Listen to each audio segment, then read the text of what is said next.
दिल्ली विद्यापीठाच्या विद्यार्थी संघटनेच्या निवडणुकीमध्ये अखिल भारतीय विद्यार्थी परिषदेनं आपलं वर्चस्व राखले।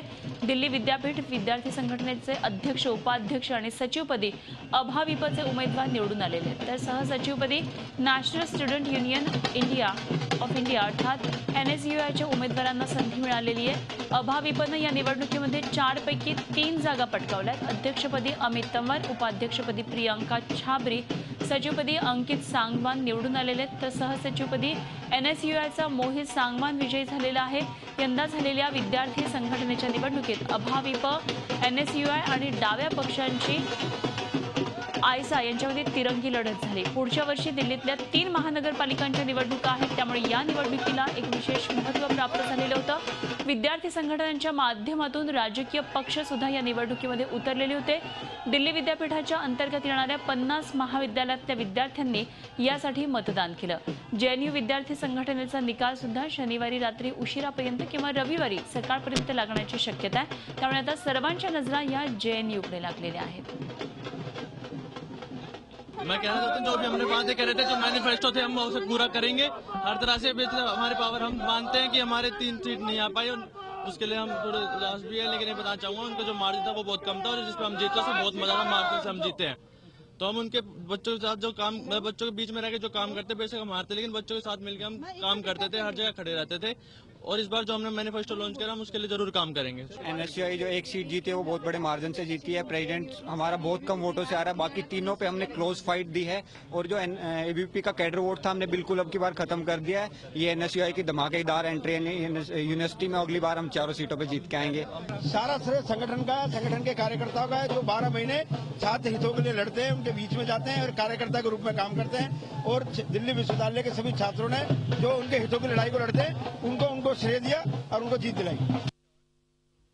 आणि या संदर्भात आणखी सविस्तर माहिती जाणून घेऊया। आमचे प्रतिनिधी रामराजे शिंदे सध्या दिल्लीतून आपल्या संपर्कात आहेत। राम, आपण बघतोय दिल्ली विद्यापीठामध्ये अभाविपचं वर्चस्व आहे। या निवडणुकीमुळे अनेक पक्ष सुद्धा उतरले होते, आता JNU कडे सगळ्यांचं लक्ष आहे। बिलकुल, ABVP ना आता दिल्ली विद्यापीठामध्ये त्यांच्या 3ही पदावर ABVPचे उमेदवार निवडून आलेले आहेत, अध्यक्ष, उपाध्यक्ष आणि सेक्रेटरी। मात्र जॉईंट सेक्रेटरीचं जे पद आहे ते मात्र काँग्रेसकडे गेलेलं आहे, NSUI कडे गेलेलं आहे।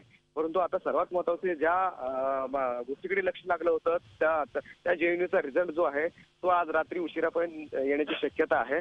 आणि JNU मध्ये सर्वात महत्त्वाचं म्हणजे की 9 फेब्रुवारीची जी घटना घडली होती त्यानंतर अनेक घडामोडी झाले होते। राष्ट्रविरोधी घोषणाबाजी करण्यात आली होती आणि त्यानंतर संपूर्ण JNUचं वातावरण धरून निघालं होतं। आणि याच राजकारणामधून कन्हैया कुमार नावाचा सुद्धा एक लीडर समोर आला होता आणि त्यामुळेच या संपूर्ण घडामोडीकडे लक्ष आहे की त्याचा किती प्रभाव आहे आणि त्याचनुसार हा प्रचार सुरू आहे। आणखी एक सर्वात महत्त्वाची माहिती म्हणजे की बापसा फुले शाहू आंबेडकर युनियन जे आहे त्यांच्यातर्फे मराठी मुलगा इथे अध्यक्षपदासाठी उभा राहिलेला आहे, राहुल सोनपिंपळे। हा नागपूरचा विद्यार्थी आहे आणि तो अध्यक्षपदाच्या रेसमध्ये JNU मध्ये उभा ठाकलेला आहे।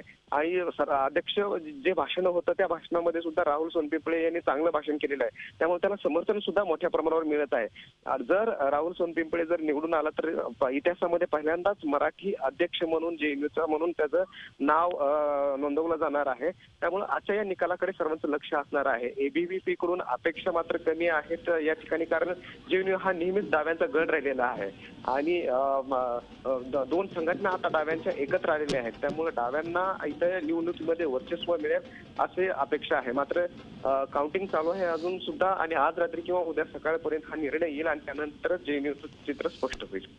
धन्यवाद राम, दिलेल्या सगळ्या सविस्तर माहितीविषयी। रामराजे शिंदे आमचे प्रतिनिधी आपल्या बरोबर दिल्लीमधून होते।